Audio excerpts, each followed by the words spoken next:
السلام علیکم ورحمۃ اللہ وبرکاتہ۔ دوستوں، امید کرتا ہوں آپ خیریت سے ہوں گے۔ میں ہوں محمد مقصود قاسمی اور آپ دیکھ رہے ہیں باغ مدینہ یوٹیوب چینل۔ موجودہ جلسے کسی مجرے سے کم نہیں۔ حذیفہ ایوبی۔ جلسے کی اہمیت و افادیت سے کسی کو انکار نہیں۔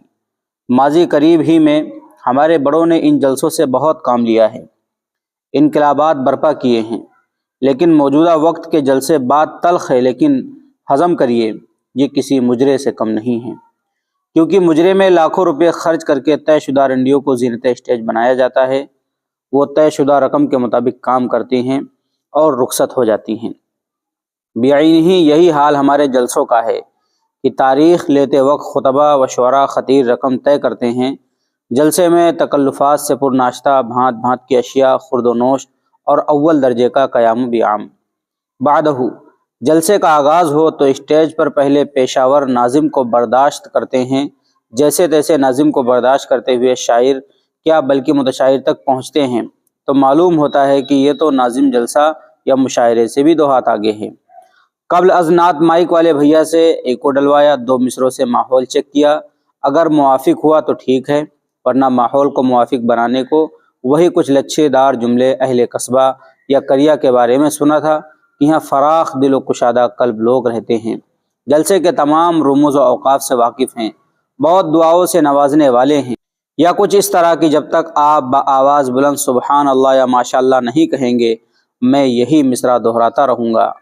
جبراً سبحان اللہ ماشاء اللہ کہلوا کر کچھ ماحول بنتا ہے تو ایک دائیں سے، دوسرے بائیں سے، تیسرے پیچھے سے، چوتھا آگے سے، جنہیں متشاعر نے خود اپنی جیب سے پیسے نکال کر پکڑائے تھے لے کر متشاعر کی جیب میں رکھنا شروع کرتے ہیں، تاکہ سامعین کو بھی دینے کی تحریک پیدا ہو، اور بھولی بھالی عوام کار ثواب سمجھ کر لٹانا شروع کر دیتی ہے، بالکل اسی طرح جس طرح مجرے میں رنڈیوں پر نچھاور کیے جاتے ہیں۔ واللہ میں نے لکھیم پور کے ایک متشاعر کو ایک جلسے میں یہاں تک کہتے سنا ہے کہ فلاں صاحب سے اتنے چھوٹے نوٹ کی امید نہیں تھی۔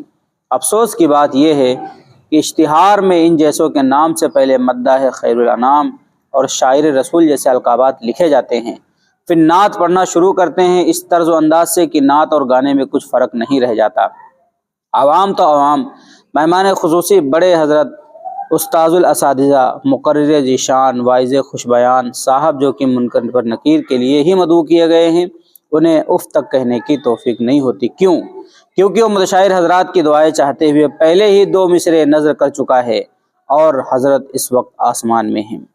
ہنسی بھی آتی ہے اور افسوس بھی ہوتا ہے اس عوام پر جو ایسے کو اپنے جلسوں یا مشاعروں میں مدعو کرتی ہے، جن کی وجہ سے خالص دینی محفل ایک مذاق بن کر رہ جاتی ہے۔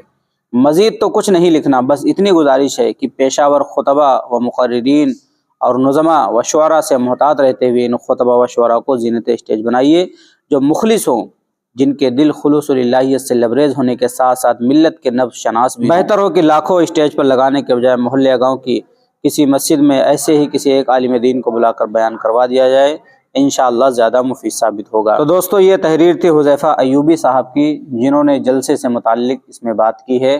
اب آپ حضرات کا اس تحریر کے متعلق کیا کہنا ہے؟ آپ متفق ہیں یا آپ کی کچھ اور رائے ہے؟ نیچے کمنٹ باکس میں اپنی رائے کا اظہار ضرور کریں۔ پہلی بار چینل کو دیکھ رہے ہیں سبسکرائب بھی کر سکتے ہیں۔ چلیے دوستو، پھر ملتے ہیں انشاءاللہ جلدی کسی نئے ویڈیو میں۔ السلام علیکم ورحمۃ اللہ وبرکاتہ۔